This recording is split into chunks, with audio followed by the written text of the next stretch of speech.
El Señor les bendiga. Bienvenidos a la materia de epístolas pastorales. Es un gusto para mí que podamos continuar nuestro estudio en la primera carta a Timoteo en el capítulo 3. Este día vamos a ver cómo la iglesia primitiva tenía algunos requisitos para que alguien pudiera estar al frente. El hecho de poder servir debería de ser un privilegio para nosotros porque sabemos que lo que estamos haciendo, el trabajo que estamos haciendo, probablemente no tengamos una remuneración en esta tierra, pero sí tenemos una remuneración, una recompensa de parte de Dios. Dios no se queda con nada de lo que nosotros damos. Por esa razón es importante entender que cuando hacemos un trabajo debemos hacerlo para el Señor y que de Él vamos a recibir nosotros la recompensa.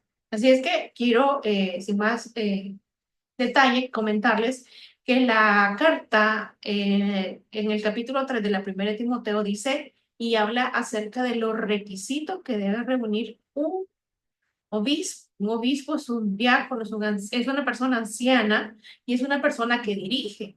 Dice, palabra fiel, si alguno anhela obispado, buena obra desea. Si hay ese anhelo, ese deseo de servir al Señor, dice, buena obra desea, pero es necesario que el obispo sea, y empieza a dar una serie de requisitos que debe reunir una persona que quiere y anhele servir al Señor. Dice que es necesario que el obispo sea irreprensible, marido de una sola mujer, sobrio, prudente, decoroso, hospedador, apto para enseñar, no dado al vino, no pendenciero, no codicioso de ganancias deshonestas, sino amable, apacible, no avaro, que gobierne bien su casa, que tenga a sus hijos en su gestión con toda honestidad. Pues el que no sabe gobernar su propia casa, ¿cómo cuidará de la iglesia de Dios? Dice en el versículo 6, no un neófito, no sea que envaneciéndose caiga en la condenación del diablo. También es necesario que tenga buen testimonio de los de fuera para que no caiga en descrédito y en el lazo del diablo. Vamos a ver de una forma exegética eh, también cómo nosotros podemos cometer un error al momento de escoger un liderazgo. Y esto suele pasar en algunas iglesias y por eso el pastor o el líder o la persona que está dirigiendo una institución eclesiástica es muy importante que pueda tomar en cuenta estos métodos equivocados para no seleccionar a líderes de esta manera. Por ejemplo, en el mundo secular, en el mundo político, hay candidatos que son escogidos para postularlos a una presidencia, a un puesto en el gobierno por el grado de popularidad que tenga. Hay personas que son muy diplomáticas y les encanta hacer esa labor de poder eh, atraer a la gente, tocar el corazón de la gente a nivel almático, porque no es a nivel de conversión, pero estas personas populares vienen siendo aquellas los más conocidos y a veces en los medios políticos utilizan estas estrategias que por supuesto son métodos errados porque esa popularidad en algún momento también puede utilizarse de forma inversa. También otro método equivocado de seleccionar líderes dentro de las iglesias es por política. Ah, que este me conviene, estratégicamente esta persona me conviene porque tiene esta y esta preparación. Más que por los dones, debería de ser una forma de escoger a los líderes por su madurez.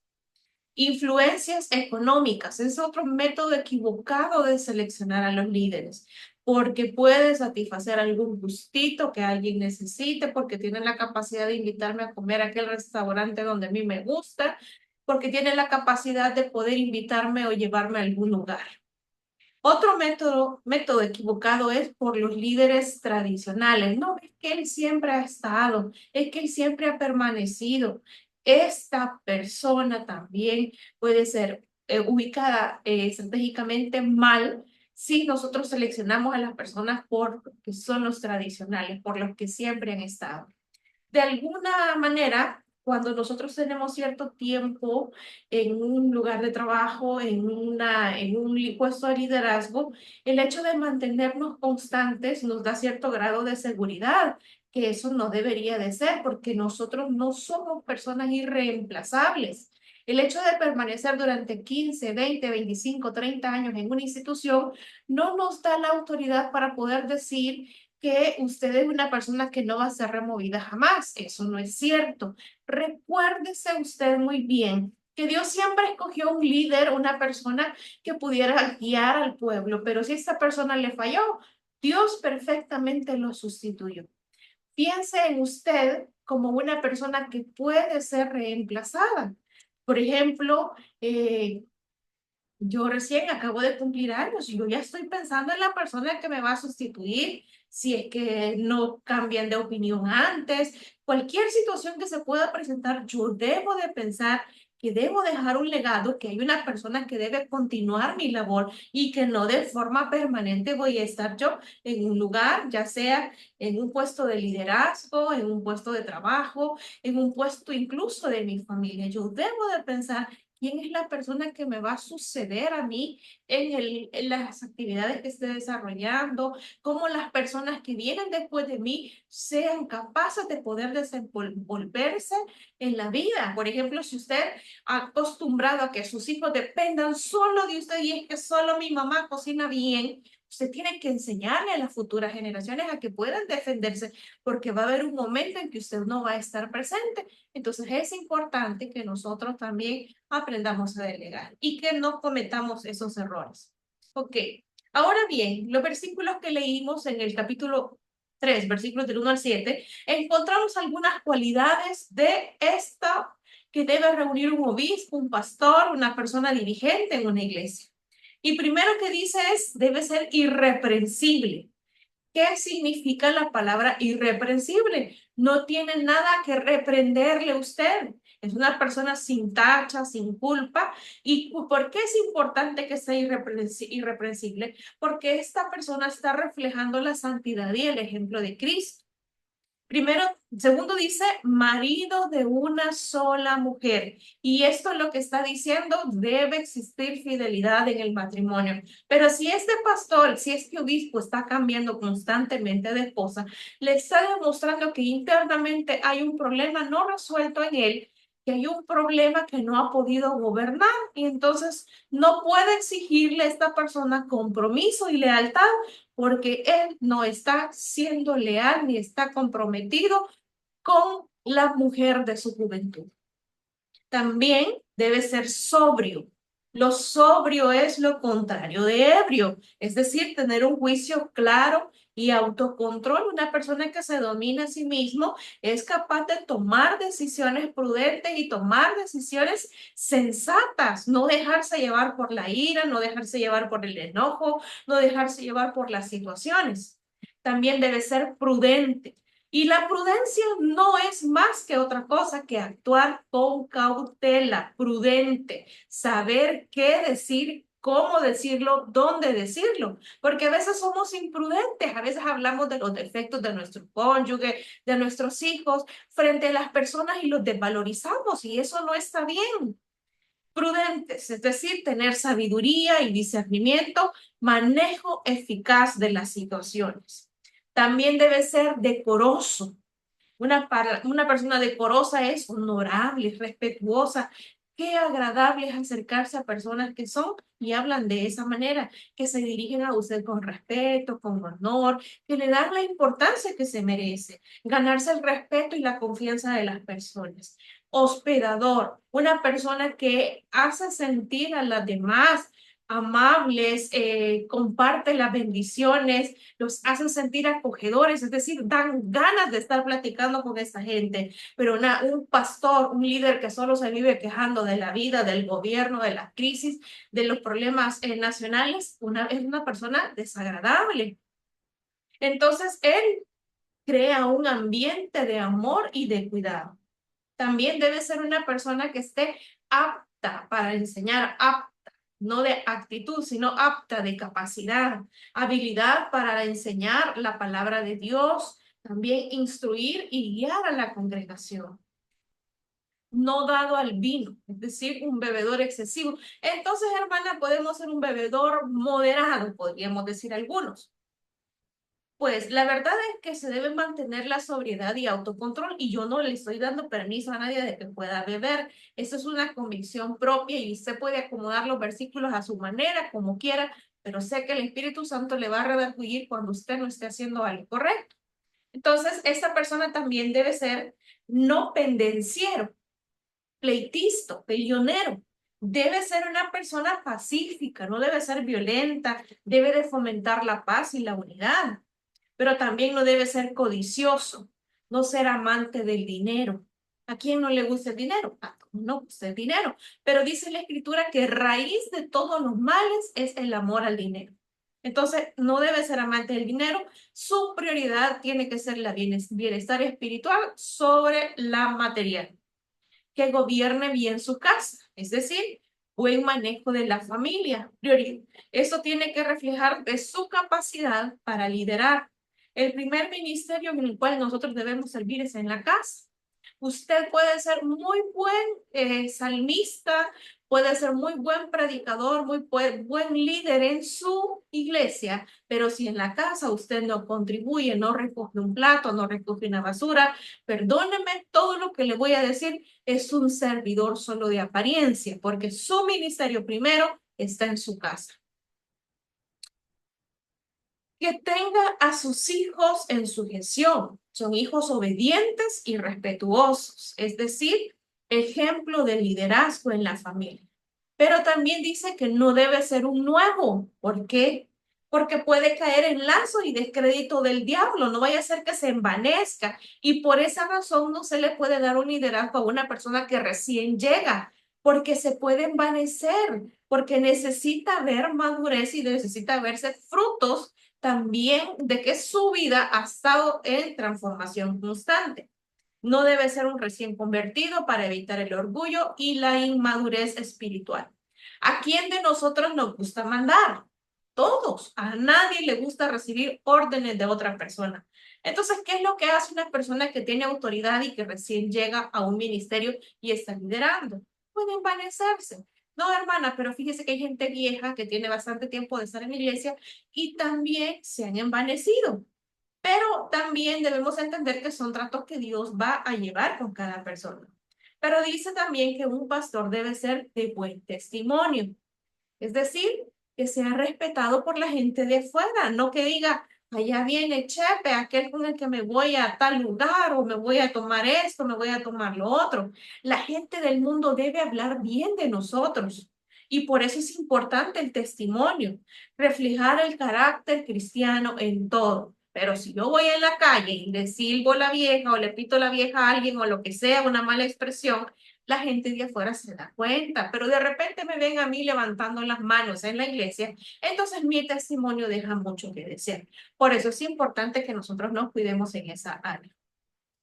También nos habla de las cualidades de los diáconos y de las mujeres. Dice que las mujeres sean asimismo honestas, no calumniadoras, sobrias, pero también hace mención que las mujeres deben ser fieles en todo. Y nosotros podemos experimentar a través de la palabra que las mujeres eran constantemente las que seguían a Jesús, las que sostenían el ministerio de Jesús, las que le creían a Jesús, las que cuando vieron la tumba vacía creyeron que él había resucitado y le servían y le seguían a Jesús. Pero nos habla también en ese mismo pasaje del versículo 8 en adelante que los diáconos sean honestos.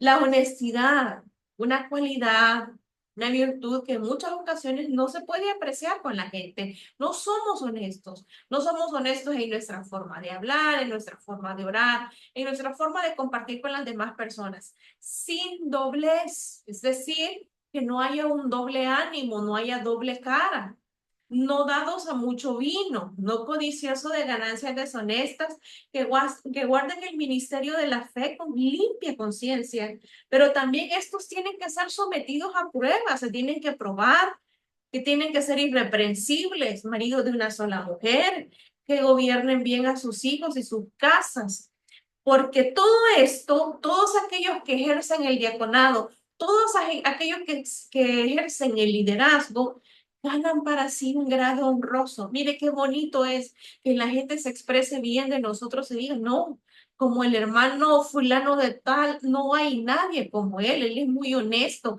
él es muy íntegro, él es muy servicial. Que la gente hable bien de nosotros, eso es tan importante porque estamos ganando un grado honroso, nos está respetando la gente y estamos dando buen testimonio de afuera. Pero qué diferente es que nosotros, siendo cristianos, la gente hable mal de nosotros. No, mire, la hermana Mary es una irresponsable. Yo le presté una vez un libro y nunca me lo devolvió.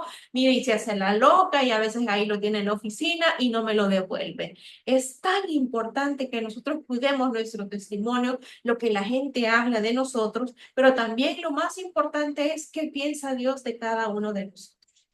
Y luego en los versículos 3 en adelante nos habla que Pablo declara las razones que tuvo para dar esas instrucciones. Había un por qué, había un para qué. Pablo estaba dando estas instrucciones a Timoteo. Primero era, el servicio fiel conduce a una posición honrosa. El servicio que nosotros le damos a Dios de corazón nos va a conducir a una posición honrosa. La gente nos va a respetar porque va a ver el testimonio claro, transparente, que no hay una vida doble con nosotros. La fidelidad también produce mucha confianza en la fe. Yo creo que hay muchas personas que a mí me han inspirado la fidelidad de ellos. Yo me doy cuenta, no solamente en el aspecto financiero, sino en muchos aspectos, la gente que es fiel produce mucha confianza en la fe. Y esa es la fe que yo a veces quisiera imitar de todas aquellas personas que son fieles a Dios, de todas aquellas personas que a pesar de las adversidades se mantienen fieles y deciden creerle a Dios. El secreto del éxito, Cristo Jesús. Nosotros podemos ser muy exitosos, muy preparados académicamente, pero si nosotros no le damos la honra de vida a Cristo Jesús, una vida de comunión con Cristo, nos va a producir a nosotros una vida victoriosa. Y sé que cada uno de nosotros anhelamos en nuestro corazón tener una vida exitosa. Yo quiero mencionarle en esta hora en el lugar de trabajo donde usted está, si usted decide darle de corazón a Dios honra y gloria en todo lo que hace, estoy segura que Dios la va a levantar, que Dios la va a honrar, va a levantar su cabeza. Y si hay situaciones en las cuales la gente del mundo le ha humillado, le ha hecho sentir menospreciado, le ha hecho sentir que usted no vale, no aporta a una institución y que su trabajo no es importante, quiero decirle que si usted hace las cosas de corazón, para Dios su trabajo sí es importante y sí es valioso. Y hay cosas que probablemente su jefe terrenal no le va a recompensar ni se va a dar cuenta qué horas usted se va de su trabajo por terminar un trabajo, por avanzar, por realizar un proyecto, pero Dios sí se da cuenta y Dios va a traer retribución porque Dios paga a quien bien le sirve. También el versículo 14 le dice, esto te escribo, aunque tengo la esperanza de ir pronto a verte, para que si tardo, sepas cómo debes conducirte. Miren lo que un verdadero padre le dice a su hijo.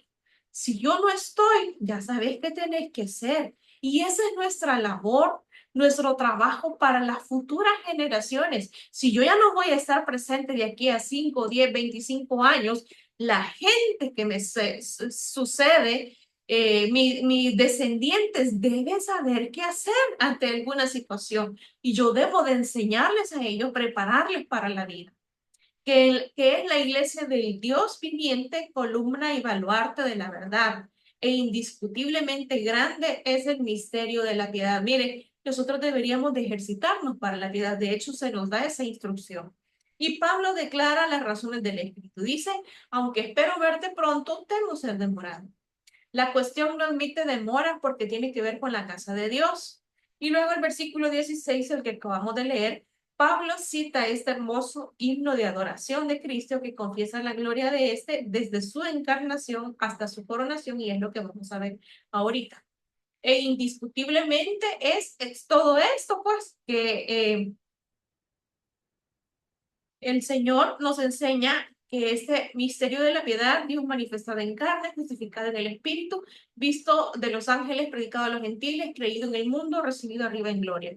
Aquí está Pablo confirmando la humanidad, pero también la divinidad de Cristo y al hacerlo revela el corazón del Evangelio, que es el misterio de la piedad, el secreto de cómo nosotros podemos llegar a ser piadosos. Si hay un secreto, vamos a reconocer. Dice que Cristo fue manifestado en carne. Jesús fue hombre. La encarnación de Jesús es la base de nuestra justificación con Dios, justificado en el Espíritu. Es decir, la resurrección de Jesús demostró que el poder del Espíritu Santo estaba sobre él. Visto de los ángeles y recibido arriba en gloria. Jesús es divino. No podemos agradar a Dios por nosotros mismos. Necesitamos depender de Cristo. Entonces, si es posible ese misterio de la piedad, es posible vivir piadosamente solamente siguiendo a Cristo. Nosotros no podemos por sí solos actuar de forma piadosa, de forma considerada hacia los demás. Necesitamos estar unidos a Cristo. Entonces el apóstol Pablo confirma la humanidad y divinidad de Cristo y revela cuál es el corazón del evangelio, el misterio de la piedad, el secreto de cómo vamos a llegar a ser piadosos. Miren, creo que como seres humanos a veces cuando acumulamos alguna riqueza, acumulamos algún bien, es bien difícil que nosotros podamos compartirlo con otra gente. Normalmente lo hacemos con nuestra familia, a algunos nos cuesta incluso con nuestra familia, aunque debería de ser lo normal. Sin embargo, podemos encontrar en la Escritura cómo nosotros podemos llegar a ser piadosos. Y es únicamente a través de seguir a Cristo. Mire, el Señor nos enseña que nosotros debemos perdonar a las personas. El Señor nos enseña que debemos compartir, que debemos ser misericordiosos, que debemos tener compasión de las personas. Y eso lo hemos aprendido a través del Evangelio. Por nuestra naturaleza, a veces somos egoístas. A veces decimos, no, es que no, a mí no me da nada. A veces con los compañeros de trabajo, con los compañeros de estudio, no, sí que a mí este no me da nada, él come esto y no me invita a mí, entonces yo tampoco le voy a dar. No es esa nuestra naturaleza, no es eso lo normal en nosotros. Debemos seguir a Cristo e imitar su vida piadosa para poder llegar a ser como Él es. Es de esta manera que hemos finalizado nuestro estudio en el capítulo 3 eh, de la carta del apóstol Pablo a Timoteo y espero verles la próxima semana para que podamos continuar nuestro estudio en esta epístola muy bonita que nos va instruyendo en nuestra vida diaria y y nos va revelando cómo nosotros podemos ir transformándonos y poder llegar a conocer ese ministerio de la piedad y poder imitar de esta manera a nuestro Señor y Salvador Jesucristo. Gracias por haberme acompañado y les espero en la próxima. Que el Señor les bendiga.